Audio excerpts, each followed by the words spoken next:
pulling teeth getting information or getting them to acknowledge anything. And that's what our goal is. Our goal is to try to get the president to acknowledge something publicly. More so than any kind of legislation. We do have some legislation we're interested in. We're not demanding that it pass in order to let this nomination go forward. What we're asking for is that we'll let them have a vote anytime they want if they will at least give us a little more of a clear understanding that they're going to obey the law. You know, it took a month and a half for us to get the response from them that the CIA doesn't operate in the United States. That just is the law. It's been the law since 1947. You wouldn't think it's that hard to get them to acknowledge they're going to obey the law. The posse comitatus law has been there since the 1860s. It says the military doesn't operate in the United States either. How hard is it for the administration to say, we're going to adhere to the posse comitatus law, we're not going to use the military of the United States? That clarifies quite a few things, because if they think they're going to kill Americans with the FBI, at least we already know the FBI works under the rules of the Constitution. So I would think at that point, we're getting somewhere, we're at least moving in the right direction. We're really not looking for something where we permanently stop the president from getting his political appointees. I've mentioned previously, I voted for 3 of the president's political appointees. And the thing is that my point in being here really doesn't have so much to do with the CIA director as it has to do with the policy of the administration on drones. He just happens to have been in charge of that policy on drones. And the CIA has something to do with drones overseas. But at least Brennan has been forthright and finally come forward with a letter that says the CIA doesn't operate in the United States. Unfortunately, Attorney General Holder's response has been somewhat muddled in the sense that he kind of says, we haven't yet, we don't intend to, but we might. Now, he says there's an extraordinary circumstance, but his extraordinary circumstance doesn't quite make any sense because it's 9/11 or Pearl Harbor. Well, both of those instances, you would react immediately to stop somebody, but they wouldn't be targeted drone strikes. Because I can't imagine that we would know the person's name and who they are when they're flying a plane into a building. We would respond to them, but it wouldn't have anything to do with the targeted drone strike. So it's sort of answering a question that wasn't asked. At this time, Madam President, I would like to, without yielding the floor, entertain a question from the Senator from Wyoming. Madam President. Senator from Wyoming. Thank you, Madam President. Madam President, I've been able to kind of put my hand on the letter that Senator Paul has written to John Brennan on February 20th. And this is something that had really, I believe, brought out, really brought to the focus the key piece of what has been on the mind of the people of my home state with regard to their support for what the question that Senator Paul is asking. So since I don't serve on that committee and wasn't part of the hearings, I'd like to review through this letter so I could get to specifically ask Senator Paul about the response that he has received to this, and maybe we can share that with the American people as to why so many folks who have been focused on this believe it's a key in importance. And the letter from Senator Paul is, Dear Mr. Brennan, in consideration of your nomination to be Director of the Central Intelligence Agency, the CIA, he writes, I have repeatedly requested that you provide answers to several questions clarifying your role in the approval of lethal force against terrorism suspects, particularly those who are U.S. citizens. It goes on to say your past actions in this regard, as well as your view of the limitations to which you are subject, are of critical importance in assessing your qualifications to lead the CIA. And Madam President, I mean, that's what we're doing. We're here in our role as advise and consent to the President on a nomination that he has made. So the letter goes on. If it is not clear that you will honor the limits placed upon the executive branch by the Constitution, then the Senate should not confirm you to lead the CIA. And I will tell you, Madam President, the people of Wyoming carry their constitutions in their breast pockets. We have them with us, just as Senator Bob Byrd used to do right here on the Senate floor, and many members of the Senate do. We need to make sure the limits placed upon the executive branch by the Constitution are still upheld. Otherwise, the Senate should not confirm Mr. Brennan to lead the CIA. So the letter from Senator Paul goes on to say, during your confirmation process in the Senate Select Committee on Intelligence, committee members have quite appropriately made requests similar to questions I've raised in my previous letter to you. And Madam President, I agree. Members of the committee did make appropriate requests and wanted to have those same questions answered that Senator Paul has been offering.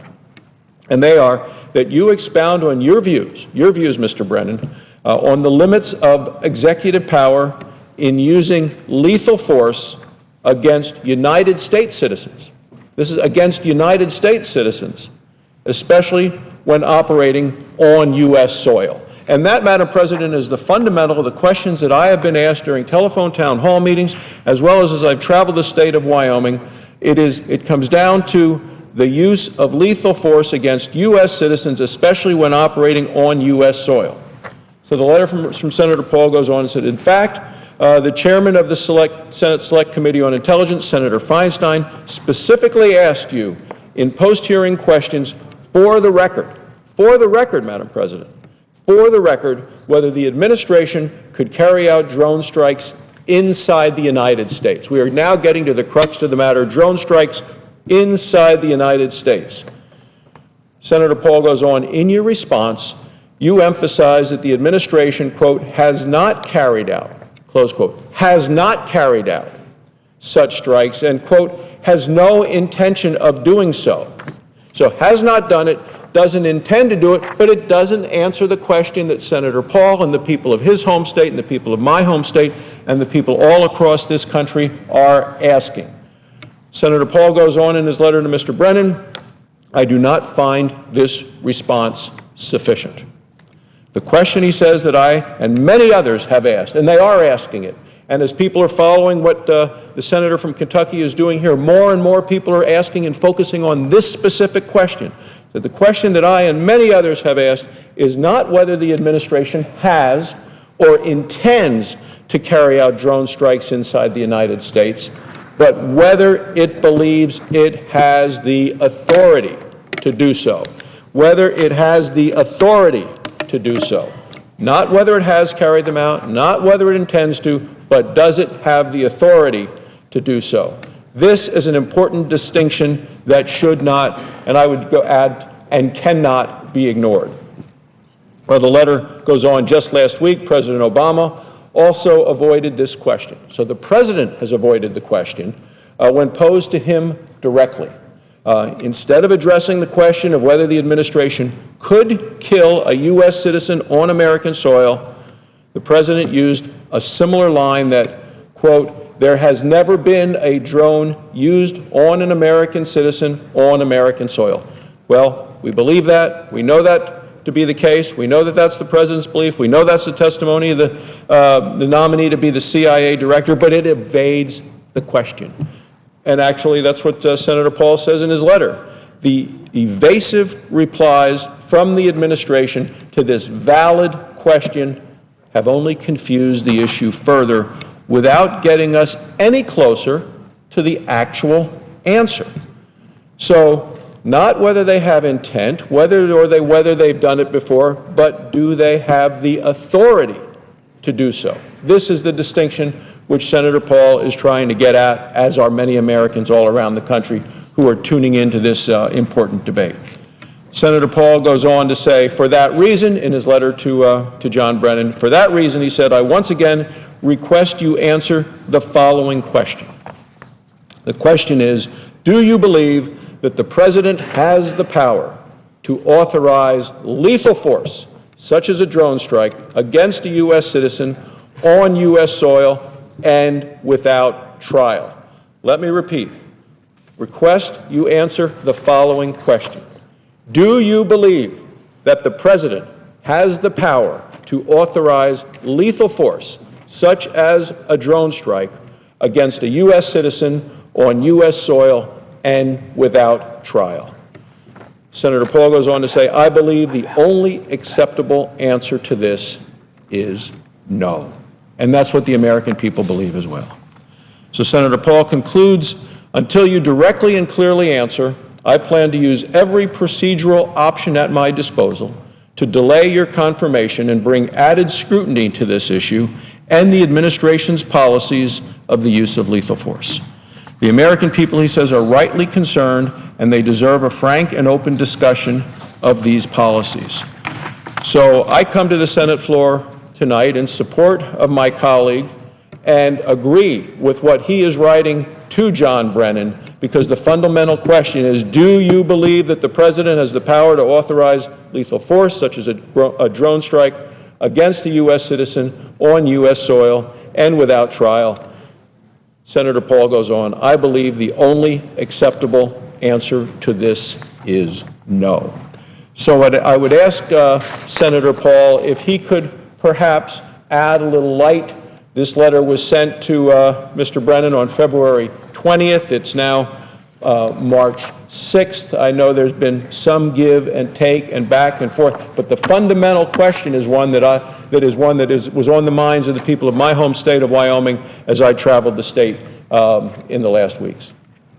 Madam President, we sent our first letter to John Brennan, I believe towards the latter part of January. We got no response, so we sent him a second letter in first or second week of February and got no response. And then we sent our third letter, which I believe is the letter that you were reading from, and that was a couple of weeks ago. We got no response to any of these letters. However, when the committee, both Republicans and Democrats, were holding up his nomination last week, and the chairman of the committee asked for a response, all of a sudden we got a response. The response from Brennan was actually encouraging, and that response, I believe, was this morning or yesterday. The days kind of run together. And that response was basically the CIA doesn't have the authority to operate in the United States, and that's the rule. It's the law since 1947 National Security Act. Our concern, though, is that the Attorney General's response has been a little more vague. Basically, that they haven't done any killings in the U.S. yet, they don't have any intention to, but they might. The problem with the "they might" part is they've left it kind of vague. They say it would have to be extraordinary, but then they point out two occurrences in which you really wouldn't have targeted drone strikes. They point out Pearl Harbor and 9/11. On both of those instances, I think it is appropriate that we would have responded militarily, and we tried to, and we should respond militarily, but you really wouldn't have targeted drone strikes. You might use drones, but you really wouldn't be targeted drone strikes because you'd be responding to someone immediately attacking you and you wouldn't know who they are. I think we all agree that you can respond to lethal force at any point in time.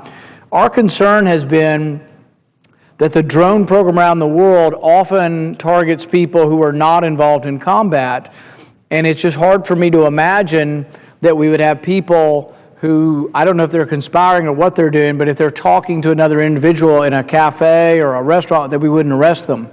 The ranking member on the Intelligence Committee made a good point. He said, well, particularly if they're in a non-combat area in the United States, wouldn't you want to arrest them to get some information from them to see if they might be a threat and see if, one, to see if they're innocent or guilty, but if they truly are guilty, you'd probably be able to get some information from them by interrogating them.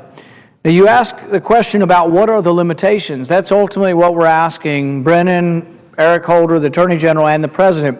What limitations do you see to your authority? Now, the President takes an oath, and he says he's going to preserve, protect, and defend the Constitution. And he says he will do that, but he doesn't really, the oath doesn't say, I intend to do that. It says, I will preserve, protect, and defend the Constitution. The problem we have is that when John Brennan has been asked, what are the limitations to your authority? His response has been that we have no geographic limitations. And he says he gets that from the use of authorization of force to go to war in Afghanistan. The problem with that is I don't think really people who voted for that intended that there would be no limitations, that you could have war anywhere, because the question is, then is there a limitation at the U.S. border? Well, there's a law, the Posse Comitatus law from after the Civil War, says the military doesn't operate here. And it's not because we think the military are bad people. We just have different rules for the military. Our soldiers aren't used to dealing with due process. We don't make them. In a battlefield, when you're shooting people, you don't ask people for their Miranda rights. You don't have to get a jury trial. There's none of that going on in the battlefield. So soldiers don't have to deal with that. But policemen in our country have different rules of engagement, and they're required to deal with that. And we want that because we want there to be a process, because we've always been concerned in our country. We broke away from the mother country in England because we were concerned about too much power, and we wanted that power to be reined in. So our biggest problem is that when they say they have no geographic limitations, that could include America. So that was our next question. We asked Brennan, Senator Wyden asked Brennan in the committee, do you have the authority to do strikes in America? And John Brennan's answer, this is the first answer before we got the second answer, was, well, we want to optimize transparency and we want to optimize secrecy. And that was his conclusion. And it's like, what does that mean? And so that's why we got more and more involved with asking this question and asking it repeatedly. But I think there are limitations. Ultimately, there's a limitation of the Constitution, but also there's a big debate that needs to go on about what are the limitations of what we voted on when we went to war. I was all in favor of doing everything possible to those who attacked us on 9/11, of going to Afghanistan. We need to figure out how and what completion of that mission is, and whether or not that use of authorization of force is open-ended forever, or whether or not we're ever going to vote on that again, which I think means when you vote on it again, you retain that power and bring it back to the Senate and to the Congress. It doesn't mean we won't do it again, but we should have a vote and a debate again if we're going to have another war. But at this time, without relinquishing the floor, I'd be happy to entertain another question from the senator from Wyoming. Well, Madam President. Thank you, Madam President. And what I just heard from the senator from Kentucky is that these questions were asked in a bipartisan way. This was not partisan at all. I heard that Senator Wyden from Oregon had similar questions. So this is a request for information. Now, I have been able to find a copy now for the first time of that January 25th letter that Senator Paul referenced to John Brennan sent to him in his capacity as Assistant to the President for Homeland Security and Counterterrorism.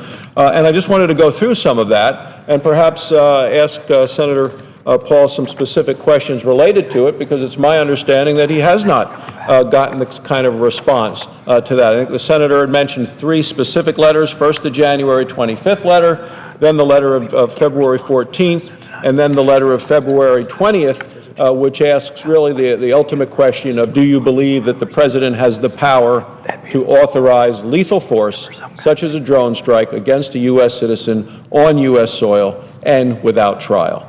So now I have all 3 of those letters sent by Senator Paul to Mr. Brennan in his capacity currently as the Assistant to the President for Homeland Security, and now the nominee to be the head of the Central Intelligence Agency. So the letter goes, as the Senate moves forward with its consideration of your nomination to be the next director of the Central Intelligence Agency, it will be necessary to examine not only your qualifications and record, but also to determine whether you will provide the necessary leadership as the head of an agency that operates under unique rules for transparency, and that quietly holds significant influence over the advancement of America's strategic priorities around the globe. No other agency is like the CIA, unique rules for transparency. So Senator Paul goes on, after reviewing your record as well as the record of President Obama, to whom you have provided a great deal of advice and direction on issues of national security and terrorism, he says, I must ask several questions to help inform my decision on your nomination.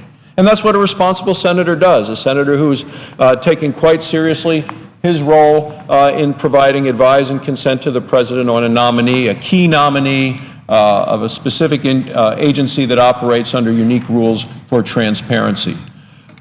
So I think it's absolutely appropriate that Senator Paul would write such a letter, and the questions raised are those, many of which have been raised in a bipartisan way.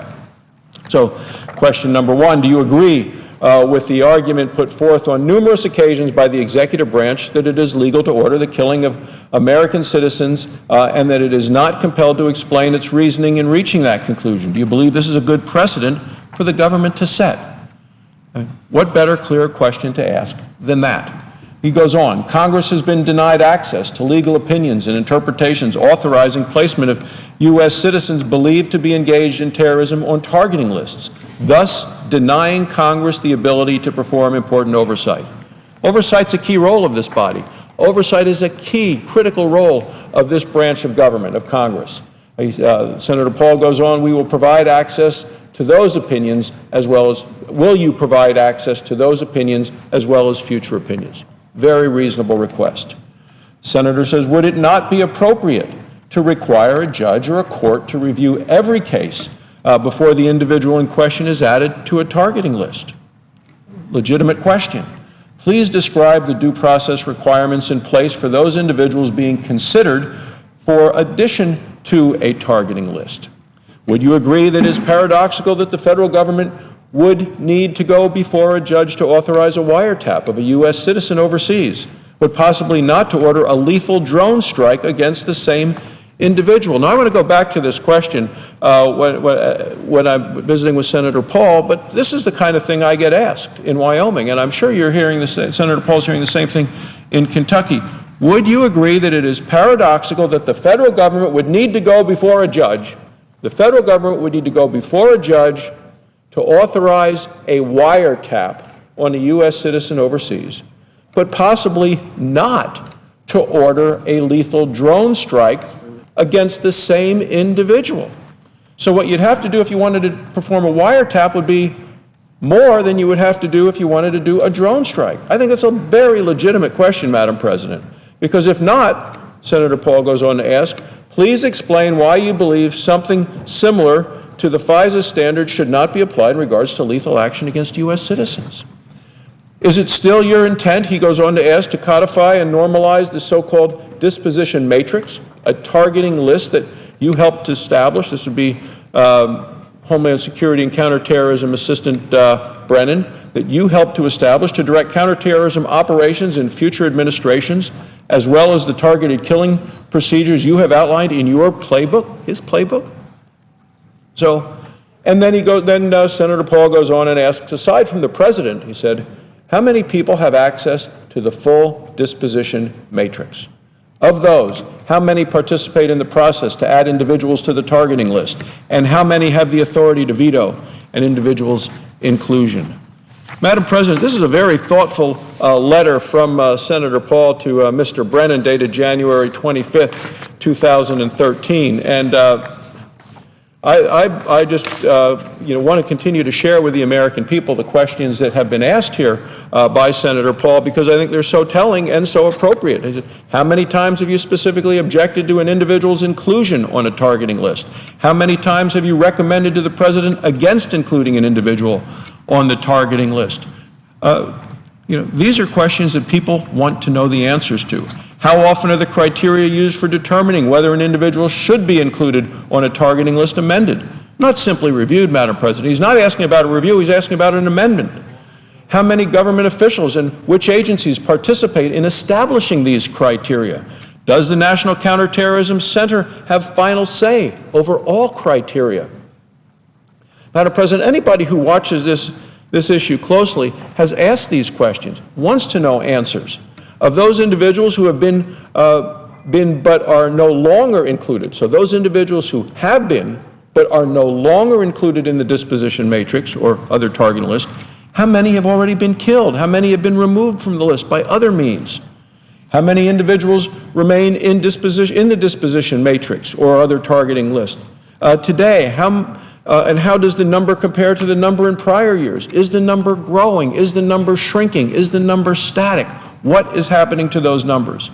How many U.S. citizens, Madam President, have been added to this disposition matrix or other targeting list? How many remain on the list?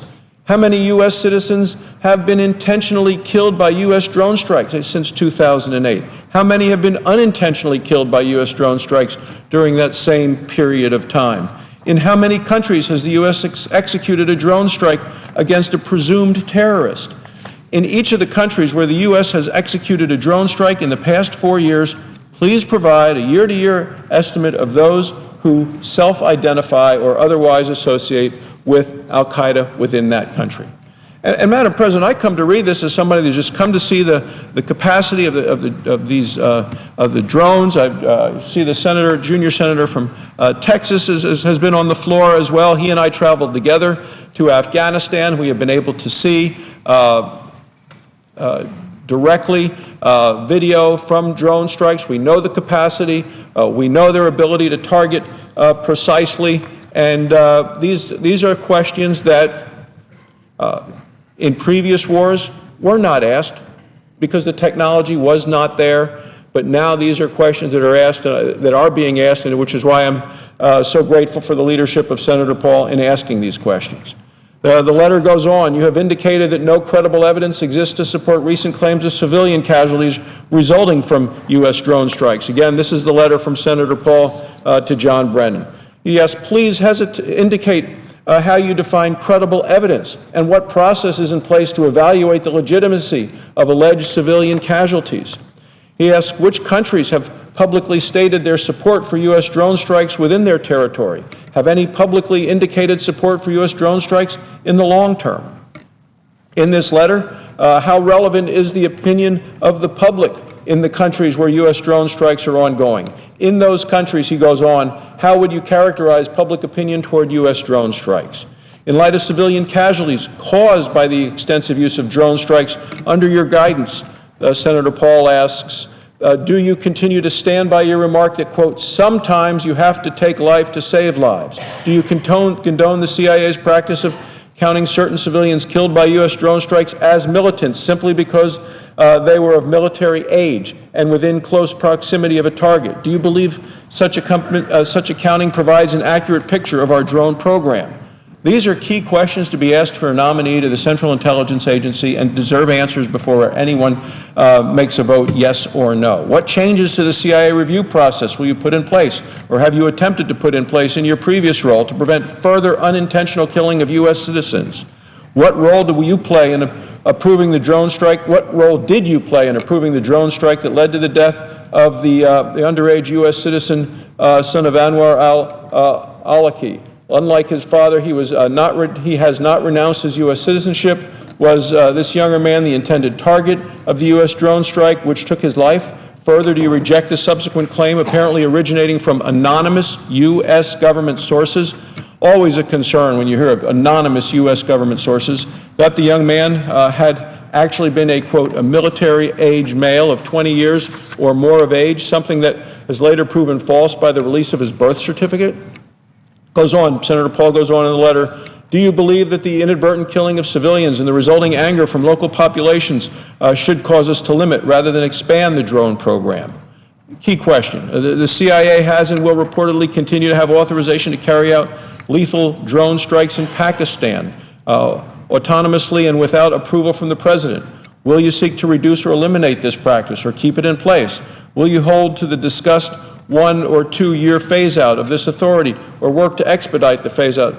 Mr. President, I could go on and on because these are key questions that Senator Paul has asked. It all fundamentally gets back to the fundamental question of, do you believe the President has the power to authorize lethal force, such as a drone strike, against a U.S. citizen on U.S. soil and without trial? So as I look at this letter of January 25th and look at the questions being asked, do you believe the lethal drone strikes constitute hostilities as defined by War Powers Act? On what legal basis does the administration derive authorization to conduct such strikes? And then the President's own words, the President has stated that al-Qaeda has been decimated. Do you believe, Senator Paul to Mr. Brennan, do you believe this assertion is correct? And if so, what is it that we are now targeting, if not al-Qaeda? That's a fundamental question that came up in the hearings with Secretary of State then Clinton. When she came to the Senate, to the Foreign Relations Committee, they changed their tune and said, no, it was core al-Qaeda, not just al-Qaeda, but core al-Qaeda, and al-Qaeda in Afghanistan. But fundamentally, the tune has changed.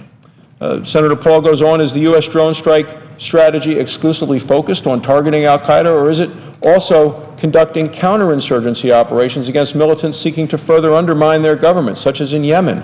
Would you support expansion, he says, of the CIA's drone program in Mali to provide support to counterterrorism operations?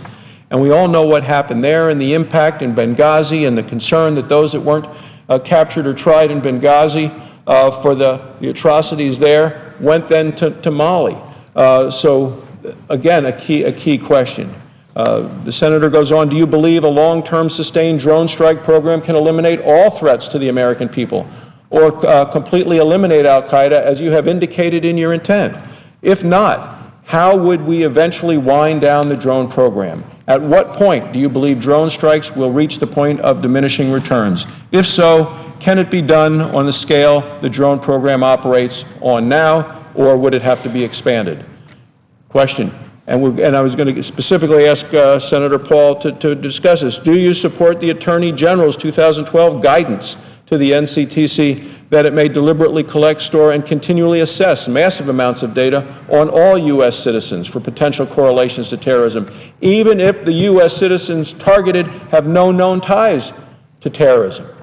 Which gets into the whole thing that we started on earlier today. What role does the government play? Where is the role of individual freedoms, right to trial, right to be heard, right to present their case? What about the fundamental rights in the Bill of Rights? I would just, I think the final question here to Mr. Brennan is, please describe in detail the steps you have taken as assistant to the President, as well as transparency measures you would support as Director of the CIA to improve the transparency of the administration's counterterrorism policies.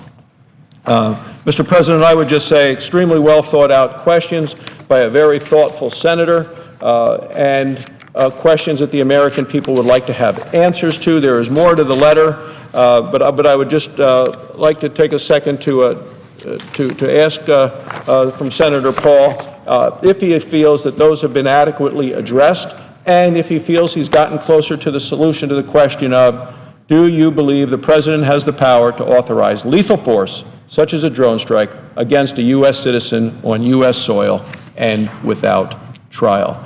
And that would be my question to you, Senator Paul. Mr. President, we've sent 3 different letters over the last month and a half or so, and we really have not gotten a detailed response to any of the letters. We finally had one question answered from John Brennan, and that question was answered by him by saying that the CIA doesn't operate within the United States, which is a reassertion of the law, which we at least appreciated, but they have responded by saying they will follow the law.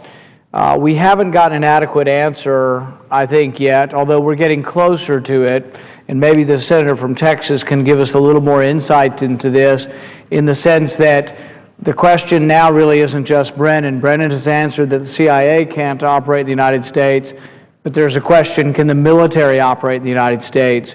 And this question was asked, I think, very poignantly by the senator from Texas today, trying to get an answer from the Attorney General on this question, can you kill Americans in American soil who are not involved in combat?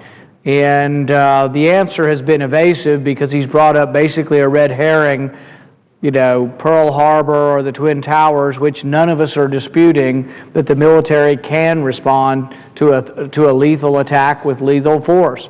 So what I'd like to do without relinquishing the floor is to see if the senator from Texas would like to respond to his interpretation of what he was hearing from Attorney General Holder, and whether the comments he was hearing, if Attorney General Holder were willing to sort of try to complete that conversation in a letter to us, whether actually we might get close to actually being on the same page. I thank the senator from Kentucky for allowing me to ask him a series of questions and to address both what the Attorney General said and the substantive issue. I want to begin my questioning, though, by simply an observation, and I want to take a moment to thank the senator from Kentucky. I have had the privilege of serving in this body 9 weeks, and today is the first day I have ever had the extraordinary privilege of speaking on the floor of the Senate. And in my first time to speak in the floor of the Senate, I found myself being given the chance to read from Travis's letter from the Alamo. As I observed walking off the floor of the Senate, as they say in the beer commercial, it don't get no better than this. So I thank the senator from Kentucky for giving me the opportunity to be welcomed to the floor of the Senate and having a chance to stand with him fighting for liberty. Now, there are a number of things I'd like to address and ask the senator from Kentucky's views on. I'll begin by observing, as I did the last time the senator from Kentucky and I had a colloquy, that Twitter never sleeps. And we heard from a number of tweets across the country, but those have not ceased. And so, since the senator from Kentucky is still prohibited from looking at his cell phone, I wanted to prevent him from going into technology shock and withdrawal and provide an in-person Twitter feed for you. This is about the Constitution. Stand with Rand. Get it together, GOP. Stand with Rand. Rand praising Dem Oregon Senator Ron Wyden for raising the same questions and concerns he has. Where are all the other Dems? Sad day when killing Americans is up for debate. Sad that every senator is not up there with him. Stand with Rand. We are watching you guys. I don't know how Senator Rand Paul does it. I'm tired just from watching him. A tip of the cap to you, sir. Thank you. Stand with Rand. Senator Rand Paul is extemporaneously giving a better human rights speech than Barack Obama ever has. Stand with Rand. And I'm pretty certain, for the record, I can confirm that no teleprompter was in front of the senator from Kentucky's desk. Senator Rand Paul, Jimmy Stewart would be proud, sir. Senator Rand Paul, look what's trending. Stand with Rand. It's been a while since I could say I am a proud American. Thank you, Rand Paul. Stand with Rand. Rand Paul might be waiting a long time for an answer from the White House. Stand with Rand. I would note it has been 10 hours, so that would indeed be a correct observation of fact. At Democrats, why not just agree that the POTUS cannot use drones to summarily kill U.S. citizens on U.S. soil? Stand with Rand. Senator Rand Paul crosses 8-hour threshold of filibuster. Stand with Rand. Stand with Rand, please. Senator Rand Paul did not filibuster for the right or the left. He did it for every person in this country. Stand with Rand. Once you give up your rights, you will not get them back. Believe that. Stand with Rand. We should all go to the U.S. Capitol and stand with Rand. And I would note that quite a few members of the House of Representatives have crossed over the Capitol and joined us precisely to stand with Rand, as have the men and women in the gallery who have been here throughout this long and historic stand. Finally able to sit and watch the Rand Paul filibuster. Just epic. Stand with Rand. Read the Constitution and explain why each sentence is relevant to today. Not worthless and outdated. 7 hours and counting for Senator Rand Paul in the filibuster. This can end, Brennan. Just say you won't unilaterally kill us. Stand with Rand. America is watching. Stand with Rand. I get the feeling that a more libertarian stance is the only thing which can bring about a fresh start for the GOP. Stand with Rand. I stand with Rand in his 9th hour, awaiting the president saying he doesn't have the power to kill Americans at will.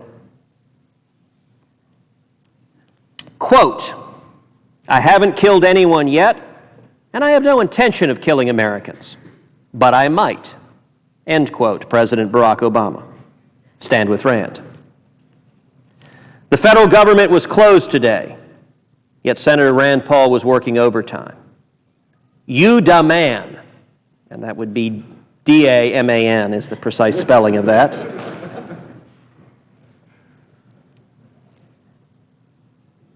Senator Rand Paul, 100% supports you.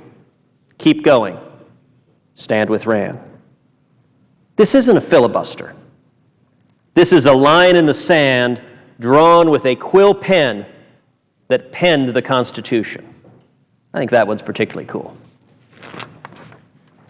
Do you agree with your colleague, Representative Justin Amash? Stand with Rand. Almost always the answer to that one should be yes. Do you stand with Senator Rand Paul and demand an answer from the White House on extrajudicial assassinations of Americans? There's a word we don't hear too often within our own borders, assassinations. And yet that's exactly what we're talking about here tonight. Don't think I've ever been quite so proud to say I'm from Kentucky. Stand with Rand. Senator Rand Paul getting to the heart of issues. Not partisan politics, but a question of due process. He's just about 8 hours away from having the 5th longest filibuster. I apologize to the senator from Kentucky if that is less than encouraging. Stand with Rand. I have a renewed sense of hope for our leaders in Washington today. Thank you, Senator Rand Paul, for standing by we the people. Stand with Rand. I am a strong liberal supporter and two-time Obama voter. I stand with Rand.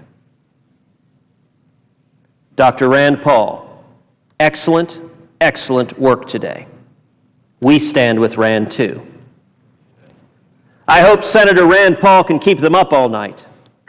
There hasn't been a real filibuster on the Senate floor in years. Stand with Rand. And I would note, as I was walking in, that this is certainly the least well-shaven I have been on the Senate floor. And it is particularly ironic that the desk I am sitting at, in addition to having been the former desk of a great hero of mine, Senator Barry Goldwater, was also the former desk of Senator Richard Nixon, and so perhaps that spirit is animating the 5 o'clock shadow that I find myself at 10 o'clock at night sporting. Stand with you, I do. Stand with Rand. I wonder if that one was from Dr. Seuss. Stand with Rand because you have the freedom to do so. Obama is going to have to address the points raised by Paul. I stand with Rand. Best line of the filiblizzard thus far. Retweet yet another of Senator Rand Paul's miraculous tweets that he did from the floor of the Senate. A tweet of Senator Rand Paul, quote, "They shouldn't just drop a Hellfire missile on your cafe experience." I would suggest to the senator from Kentucky that at the end of what I am sure will be a long and very distinguished career in politics, fighting for every American, that with statements like that, a subsequent career at Starbucks may indeed be promising. The fight for liberty has a real hero. May the spirits of past patriots fuel you. Until you get an answer, Rand, keep on going. Let's take it into tomorrow. Is suspicion enough? Obviously not. Senator Rand Paul. If you have family or friends in the Middle East, you might be a terrorist. Stand with Rand. For the first time since November, I feel like I see a light at the end of the tunnel. It's a long tunnel. Stand with Rand. Senator Rand Paul, quote, "If you have no bounds, you have an unlimited imperial presidency." So true.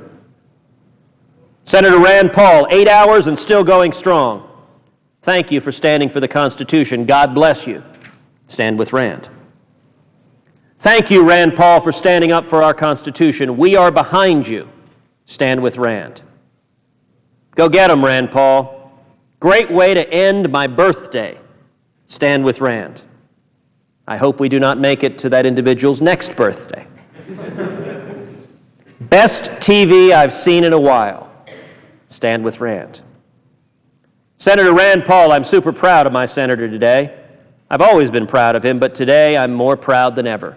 Stand with Rand, written in all caps. My kids watching Rand Paul give a lesson to the country on their own without me telling them to. Stand with Rand. Thank you, Senator Rand Paul. Why won't Obama say that he won't use drones to kill non-combatant U.S. citizens on U.S. soil? Seems a simple question. Stand with Rand. Senator Rand Paul, thank you. Be encouraged and stay strong. Would stand there with you if we could. We're no longer free. Thank you for standing up for freedom. Stand with Rand is trending worldwide. That's pretty darn cool. Rand Paul goes into his 9th hour of filibuster over drones. Watch it here, and I won't read the link to C-SPAN. Senator Rand Paul, I'm so proud of you. Way to stand tall. Stand with Rand. Senator Rand Paul, your loyalty and dedication to we the people are not going unnoticed. Stand with Rand. If you give back your rights, don't ever expect them to get them back. Stand with Rand. Call the White House, 202-456-1111. Take a stand. You know, for some reason I feel compelled to read that tweet a second time. Call the White House, 202-456-1111. Rand Paul, standing for liberty and freedom, God bless you. Stand with Rand. Rand Paul, the 21st century version of Washington, Jefferson, and Madison. No matter how you fall politically, you have to admire Rand Paul's absolute conviction. I can't stop watching Senator Rand Paul filibuster. Greatness. Stand with Rand. Are you going to retweet Stand with Rand all night? I am. Liberty. Rand Paul. And the final one, Senator Rand Paul, I'm a grandma who just learned how to Twitter tonight so that I could stand with Rand and the Constitution. Now, the first question I will ask of the senator from Kentucky, and I have several more, is simply, what would you say to these millions of Americans and people worldwide who are coming together to stand with Rand? Mr. President, I thank the senator from Texas for coming to the floor, and I'm overwhelmed with all of the responses. What I would say is that I think there are things that are more important than personalities, more important than party, and they're the things that our country's founded upon. And I mean, these are the things that I think bring people together who really want us to stand up and say that these protections will exist. The interesting thing about our Constitution is it protects people who are those who are defenseless often. Those who can be falsely accused of crimes are what the Constitution is there for. So I think there are people from all walks of life who say, my brother was falsely accused, or my brother was put in jail for 5 years or something for something either they didn't do or it was an inappropriate sentence. I think people understand the idea of wanting to be protected from false accusation, not only for something where you might be put in prison, but for something in this case you might be killed for. And that we all understand, all you got to do is get online to read comments to any kind of story online to know that people make all kinds of wild accusations and wild comments online. Do we really want to be that is one of the indications for whether or not you might be targeted for surveillance or whether you might be targeted for a drone strike?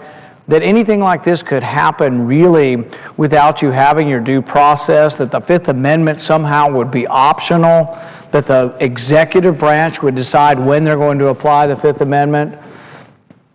So I'm overwhelmed with the responses, and I think it is something that unifies people, and it's brought together people both from the Democrat side of the aisle as well as the Republican side of the aisle, because to me this isn't about whether the president is Republican or Democrat. I've supported several of his nominees. I've supported people because I think he has the right to make political nominations, even though I don't agree with a lot of, or really much of any of the nominees or the politics of the administration. This is different. This is a constitutional principle. We're here today to filibuster against or for a constitutional principle, not necessarily an individual. But it's something that, I think a lot of Americans believe strongly, and I thank very much, Mr. President, the comment that I've gotten from the senator. Would they entertain any other questions? I thank the senator from Kentucky, and I do indeed have additional questions. The heart of what you're standing for, what so many other senators tonight are standing for, is liberty. And that, I think, has always been the foundational value in the United States of America.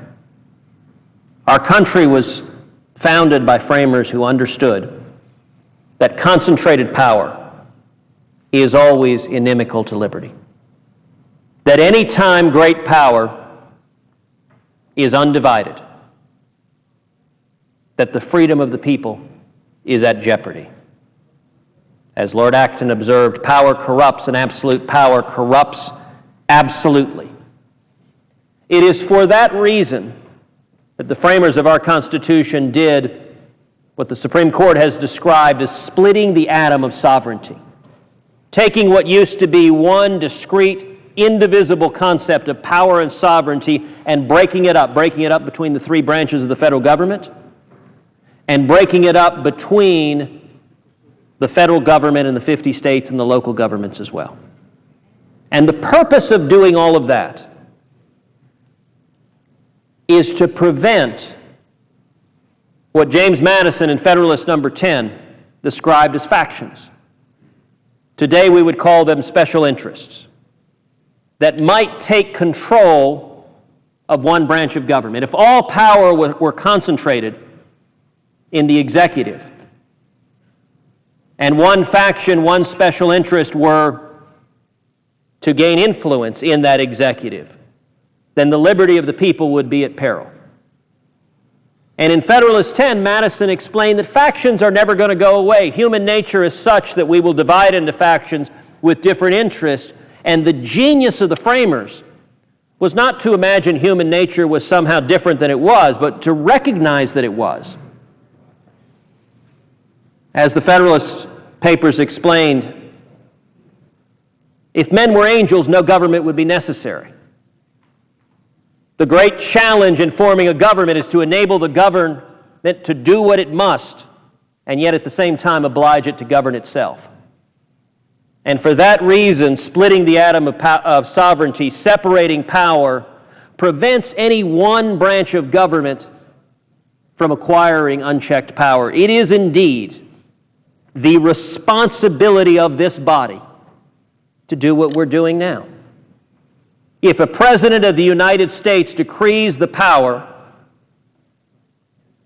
to take the lives of U.S. citizens on U.S. soil without due process of law, I would suggest it is integral to the oath of office of every member of the United States Senate and every member of the United States House of Representatives to stand up and say, Mr. President, respectfully, no, you may not.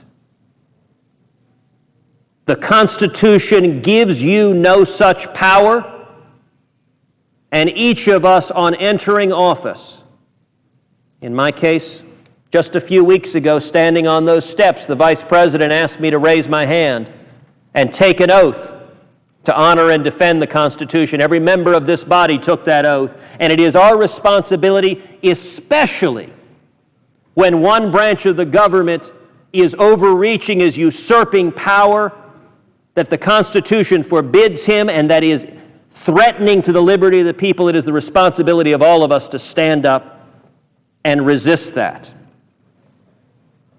You know, one of my all-time heroes, Ayn Rand, in Atlas Shrugged, described how the parasitical class would put into place arbitrary power. Standardless rules, precisely so the productive citizens in the private sector would have to come on bended knee to those in government seeking special dispensation, seeking special favor. Because that arbitrary and standardless rule empowers the political class and disempowers the people. I couldn't help but think about Ayn Rand's observations this morning as I heard the Attorney General over and over and over again refuse to say it would be unconstitutional for the federal government to kill a U.S. citizen on U.S. soil. Now, he would say it would be inappropriate. He said that 3 times in response to direct questioning. It would be inappropriate, and we should trust him. The federal government would not do so. And I found myself thinking of those arbitrary standards Ayn Rand talked about. That if the only protection we the people have against the federal government choosing to take the life of a U.S. citizen on U.S. soil is our trust that they would refrain from doing what is inappropriate, rather than the protections of the Constitution, then I would suggest our liberty is fragile indeed. Indeed, when you think about the concentration of power, no judicial opinion is more important than Justice Robert Jackson's concurring opinion in the Youngstown steel seizure case. Now, Justice Jackson, as the senator from Kentucky knows, was a giant on the U.S. Supreme Court. My former boss, Chief Justice William Rehnquist, served as a law clerk to Justice Robert Jackson. And indeed, Justice Jackson took time off from serving on the U.S. Supreme Court to serve as the chief prosecutor at the Nuremberg trials, during which he made the powerful observation following World War II when the United States brought to trial the horrific war criminals in the Nazi regime.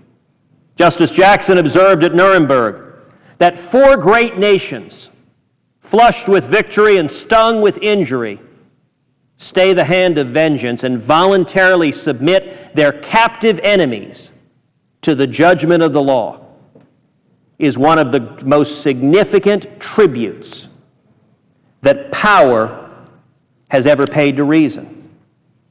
I would suggest to the senator from Kentucky, and I feel confident he would agree, that what we are talking about right now is the tribute that power must and should pay to reason, and that unchecked power is always a threat to liberty. Now, as Justice Jackson opined in Youngstown steel seizure, that comprehensive and undefined presidential powers hold both practical advantages and grave dangers for the country will impress anyone who has served as a legal advisor to a president in a time of transition and public anxiety. Those words could have been written as easily tonight as they were half a century ago. Justice Jackson continued, while the Constitution diffuses power to better secure liberty, it also contemplates that practice will integrate the dispersed power into a workable government. It enjoins upon its branches separateness but interdependence, autonomy but reciprocity. Presidential powers are not fixed but fluctuate, depending on their disjunction or conjunction with those of Congress. When a president acts pursuant to an express or implied authorization of Congress, his authority is at its maximum. I think there can be no disputing that any claim of presidential authority to kill U.S. citizens on U.S. soil in absence of an imminent threat has no express or implied authorization of Congress, and that presidential authority is wanting. Number two, Justice Jackson explains,